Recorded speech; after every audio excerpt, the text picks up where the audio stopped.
حضرت علی سے کسی نے پوچھا، یا علی آپ کی زندگی میں کوئی ایسی حسرت جو رہ گئی ہو؟ تب حضرت علی نے فرمایا، دو حسرتیں رہ گئیں، ایک کہ جتنا مجھے علم تھا کسی نے پوچھا نہیں، دوسرا جتنا میں سخی تھا اتنا کسی نے مانگا نہیں۔ آپ نے فرمایا، زندگی کے 3 سنہری اصول ہمیشہ یاد رکھو۔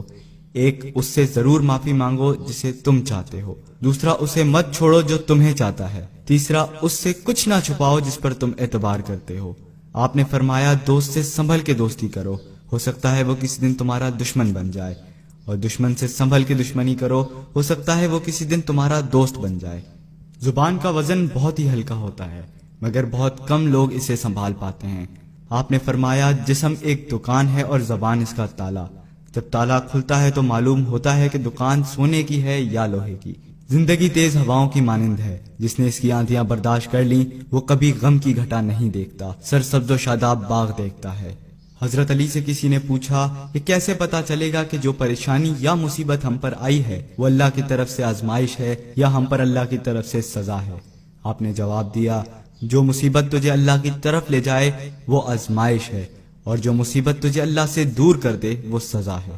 حضرت علی کے پاس ایک یہودی آیا اور کہا، میں نے سنا ہے کہ جب آپ مسلمان عبادت کرتے ہو تو وسوسے اور خیالات آتے ہیں، جبکہ ہم عبادت کرتے ہیں تو ہمیں نہیں آتے۔ حضرت علی نے جواب میں فرمایا، اگر ایک گھر فقیر کا ہو اور ایک گھر امیر کا تو چور کہاں جائے گا؟ یہودی نے کہا، امیر کے گھر میں۔ حضرت علی نے فرمایا، کبھی تو شیطان ان کو ستاتا ہے جن کے دل میں اللہ ہو، جن کے دل میں اللہ کی محبت نہیں ہوتی وہاں شیطان کا کیا کام؟ آپ نے فرمایا، جب تمہاری جان کو خطرہ ہو تو صدقہ دے کے جان بچاؤ، اور جب تمہارے دین کو خطرہ ہو تو جان دے کر دین بچاؤ۔ آپ نے فرمایا کہ زندگی 2 دن کی ہے، ایک تمہارے حق میں، دوسرا تمہارے مخالف۔ جس دن تمہارے حق میں ہو اس دن غرور مت کرنا، جس دن تمہارے مخالف ہو اس دن صبر کرنا۔ کسی کی مدد کرتے ہوئے اس کے چہرے کی طرف مت دیکھنا، ہو سکتا ہے ان کی شرمندہ آنکھیں تمہارے دل کے اندر غرور کا بیج بو دیں۔ 3 چیزیں ایمان کو تباہ کر دیتی ہیں، امیروں کی محفل، عورتوں کی صحبت اور جاہلوں سے بحث۔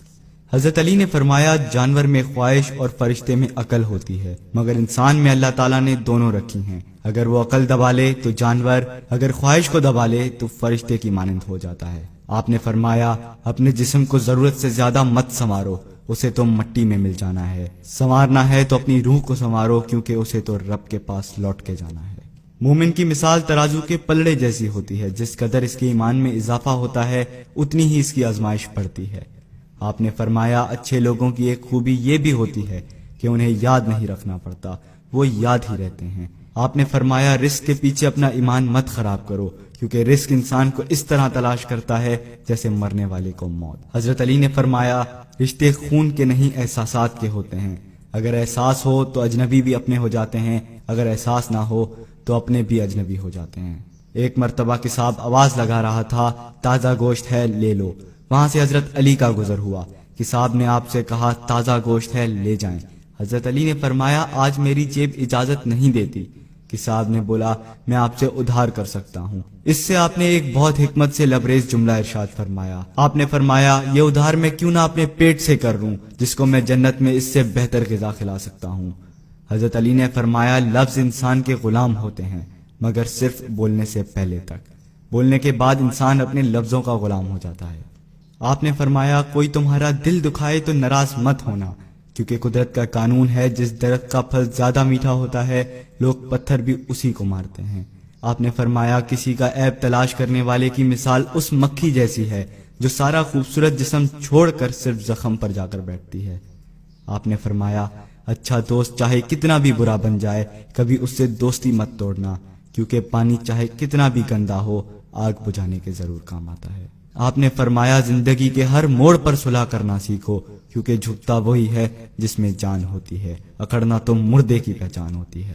دوست ہو یا پرندہ دونوں کو آزاد چھوڑ دو، اگر لوٹ آیا تو تمہارا، نہ لوٹ کر آیا تو تمہارا وہ کبھی تھا ہی نہیں۔ بادشاہ نے وزیر کو انگوٹھی دی اور کہا، اس پر کوئی ایسا فقرہ لکھوا لاؤ جسے میں خوشی میں پڑھوں تو اداس ہو جاؤں اور غم میں پڑھوں تو خوش ہو جاؤں۔ وزیر گیا اور انگوٹھی پہ یہ لکھوا لایا کہ یہ وقت بھی گزر جائے گا۔